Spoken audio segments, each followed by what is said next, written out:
Dando continuidade à série Segredos do Alvorada, nós vamos agora destrinchar um pouco mais a matéria do jornal Metrópole, né? De Rodrigo Rangel e Sara Teófilo. No primeiro vídeo que você pode ver aí no canal Direto ao Ponto Podcast, nas nossas redes sociais, a gente fez uma introdução de tudo o que foi relatado no decorrer da reportagem. Agora nós vamos destrinchar e dar detalhes de outros pontos da reportagem, que é uma reportagem longa, né? Michele e o pastor Capeta. Se para o público externo a ex-primeira-dama tentava se mostrar sempre afável e sorridente, quem convivia com ela na intimidade do Alvorada relata sua rotina bem diferente, cheia de sobressaltos. Descrita como uma pessoa temperamental, de humores que mudavam de supetão, Michele costumava destratar a equipe de funcionários escalada para auxiliá-la. Alguns assessores chegaram a pedir para deixar o trabalho, queixando-se da maneira como eram tratados. Pelo menos uma delas cogitou processar a então primeira-dama por assédio. Acabou desistindo do plano por entender que não teria força para levar adiante uma querela judicial contra alguém que, àquela altura, estava no topo do poder. Outra assessora foi embora sem ouvir nem sequer um obrigado. O relacionamento difícil de Michele com o staff que atendia mais proximamente se refletia nas demais relações de trabalho dentro do palácio, inclusive naquelas que envolviam pessoas simples, como jardineiros e funcionários da limpeza. O Alvorada está num terreno equivalente a 50 campos de futebol, à beira do lago Paranoá. De área construída, o edifício inaugurado em 1958 tem 7 mil metros quadrados, distribuído em 3 pavimentos. Para funcionar, a mega estrutura palaciana conta com uma tropa de empregados, civis e militares. São cerca de 200 de pessoas que cuidam do atendimento mais direto aos inquilinos do momento. Há maitre, garçons, cozinheiros, camareiros, motoristas e dos serviços de manutenção predial e dos jardins. Em fevereiro de 2021, a tarefa de comandar a máquina do Alvorada foi confiada por Michele ao pastor Francisco de Assis Castelo Branco, próximo da família desde os tempos em que ela e Bolsonaro moravam no Rio de Janeiro. Francisco, ou Chico, como era chamado na intimidade do clã, é marido de Elisângela Castelo Branco, intérprete de Libras que, de tão íntima ex-primeira-dama, chegou a acompanhá-la na viagem de fim de ano à Flórida. Ainda no Rio, Michele, Elisângela e Francisco integravam um núcleo duro da igreja Atitude, voltada à comunidade surda. Com a vitória de Bolsonaro nas eleições de 2018, o casal se mudou para Brasília e foi empregado no governo.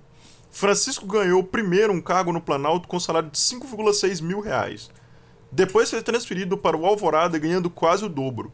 Na função de coordenador do palácio, ganhou do empregado o epiteto de pastor capeta, pelo rigor que tratava os subordinados. A fama de mal não demorou a vir, graças à maneira como lidava com os empregados e às sucessivas demissões que promoveu. Teve gente que foi mandada embora porque levou para casa algumas mangas do pomar do palácio. O que antes da chegada era algo corriqueiro. Olha que absurdo, né? As mangas estão lá, às vezes até perdendo, e a pessoa leva uma manga dessa para casa e é demitida. O nível de usura dessas pessoas impressionam, assim, né? Ele assediava as pessoas e ameaçava de demissão o tempo todo, e dizia que a primeira-dama tinha conhecimento de tudo e autorizava essa postura, afirma um dos funcionários que aceitaram dar entrevista. No ano passado, o pastor convocou uma reunião com os empregados da empreiteira contratada pelo governo para cuidar da jardinagem do Alvorada. O motivo, ele queria chamar a atenção de funcionários que haviam se queixado porque estavam sendo obrigados a limpar um banheiro de serviço, como eram contratados para cuidar dos jardins. Alguns alegavam que estavam em desvio de função. Sobrou para todos. Em 25 minutos de monólogo, Francisco desfilou a arrogância que lhe rendeu o apelido indesejado. Quem não pode limpar banheiro não pode nem cagar. Caga no mato, então. Caga em casa. Entendeu? Usa aquela bolsa. Porque é sacanagem isso. Estrilou. Ele ameaçou cortar o lanche que era oferecido diariamente ao grupo. O pastor ainda explicou, do seu modo, sem as papas na língua, por que os empregados da Nova Copa e a Companhia Urbanizadora de Brasília haviam sido cortados do Alvorada. Além de velhos, disse, eram preguiçosos. O tom de ameaça era explícito. A decisão de proibir funcionários de escalão mais baixo de entrar na área do palácio, portando telefones celulares, gerou situações desagradáveis. Uma senhora passou dias sem saber que um parente havia morrido, relata ex-empregado. Ela só recebeu a notícia no fim do expediente porque a administradora não havia sequer deixado um telefone por meio do qual os funcionários poderiam ser acionados por familiares em caso de emergência. Ele destratava os empregados, especialmente os mais humildes, diz um militar que lidava com frequência com o pastor. Esse é o pessoal que se diz bonzinho, né, que se diz aí religioso, né, que cuida das pessoas, especialmente mais humildes, né, que tá aí para salvar almas, que são pastores, que indicam o caminho, sabe? De forma prática, são extremamente maldosos, né? O que esse pastor fazia era uma maldade, né? Demitir as pessoas, tratar as pessoas mal, né? Tudo uma maldade, assim, uma perversidade, essa parte da história e essa parte da matéria. Então você consegue perceber, né, que na verdade é uma maquiagem. A Michelle sempre se colocando como aquela mulher bela, recatada do lar que eles tanto dizem, né? E foi alardeado aí no decorrer dos anos, né? Aquela mulher assim imponente, né? Recatada e tudo mais. Mas na verdade aquilo ali é só uma aparência, porque na prática essas pessoas escondem uma maldade impressionante que são ali demonstradas através de suas ações verdadeiras, que é o que importa, né, gente? Esse negócio de ficar de retórica, de ficar de demonstração ali para a população, isso não, na verdade não representa o caráter de ninguém. O caráter das pessoas, ele é indicado nas suas ações, especialmente com relação àquelas pessoas que não tem muito o que te dar em troca, né? Assim, ela dá ali o seu serviço, né?